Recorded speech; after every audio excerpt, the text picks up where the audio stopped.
Hello welcome दोस्तों, कैसे हैं आप? तो उम्मीद करता हूँ कि बहुत अच्छे होंगे, बेहतर तरीके से अपनी पढ़ाई की तरफ लगातार अग्रसर होंगे। तो जैसा कि हमने अब तक आप लोगों को प्रश्नावली 3.2 का जो भी क्वेश्चन थे हमने सभी आपको पढ़ाया।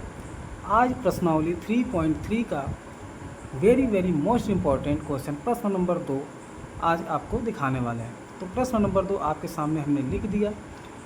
प्रश्न नंबर 2 में कहा जा रहा है कि अक्षों पर उपयोग एकक लेकर नीचे सारणी में दिए गए बिंदुओं को तल पर आलेखित कीजिए। ठीक है, जो भी ये सारणी दिया गया है इसको हमें इस कार्तीय तल पर दिखाना है। ठीक है, इस तरीके से हम दिखाएंगे। जैसा कि आप सामने स्क्रीन पर देख रहे हैं कि किस तरीके से सारणी हमें दिया गया है, उसके बाद हम इसका सॉल्यूशन कर रहे हैं। सॉल्यूशन में हमने देखिए यहाँ पे लिखा है, सॉल्यूशन में देखते हैं यहाँ पे हमें बताया जा रहा है कि बिंदु हमने पहले बिंदु बना लिया। एक्स अक्ष पहले होता है, वाई अक्ष बाद में होता है। तो एक्स अक्ष का -2 है, उसके बाद 8 है, फिर एक्स अक्ष का -1 7 2 -1.25 1 3 और 3 -1, ये हमें सारणी दिया गया है। इसके बाद चलिए हम इसका कार्तीय तल पे आपको इसको बताते हैं। तो ये कार्तीय तल है, देखिए यहाँ पे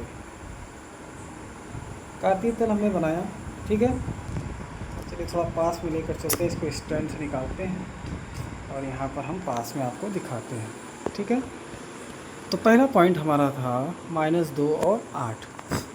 तो -2 का मतलब पहले हम एक्स अक्ष पे -2 को देखते हैं, उसके बाद वाई अक्ष पर धनात्मक 8 है। तो यहाँ से हमने इसको मिलाया, इसको यहाँ से मिला दिया और यहाँ पर हमने बता दिया कि ये -2 है और ये मतलब ये 8 है। एक्स अक्ष का -2 और वाई अक्ष का 8। ठीक है, उसके बाद हमारा सेकंड आता है -1 और 7। माइनस का मतलब एक्स अक्ष निगेटिव वाला -1 और ये 7 मतलब वाई अक्ष का 7। तो इस पे हमने इसको दर्शा दिया, ये हमने लिख दिया -1 और 7। उसके बाद आता है आपका 0 और -1.25। तो 0 हम जानते हैं कि 0 यहाँ होता है, जो प्रतिच्छेदित बिंदु होता है वही हमारा 0 है कार्तीय तल पे। उसके बाद हम देखते हैं कि हमसे क्या कहा जा रहा है कि मतलब 0 और -1.25। तो हमने यहाँ पे 0 और -1.25 गलती से इस पर लिख दिया है, जबकि यही बिंदु हमारा 1.25 यहाँ होगा। ठीक है, यहाँ पे तो आप इसको बना लीजिएगा और देख लीजिएगा। उसके बाद आता है आपका धनात्मक 1 धनात्मक 3। तो धनात्मक 1 का मतलब एक्स अक्ष पे 1 हो गया, वाई अक्ष पे 3 हो गया। तो ये हो गया तो 1 और 3। उसके बाद आता है आपका 3 -1। ठीक है, 3 और -1। 3 का मतलब धनात्मक एक्स अक्ष पे 3 और वाई अक्ष पे -1। तो एक्स अक्ष पे हमने 3 यहाँ तक गिना और वाई अक्ष पे -1 ये आपका था। ये हमने बिंदु इसमें मिला दिया, तो ये हो गया 3 और 1। इस तरीके से ये पूरा सॉल्यूशन हुआ।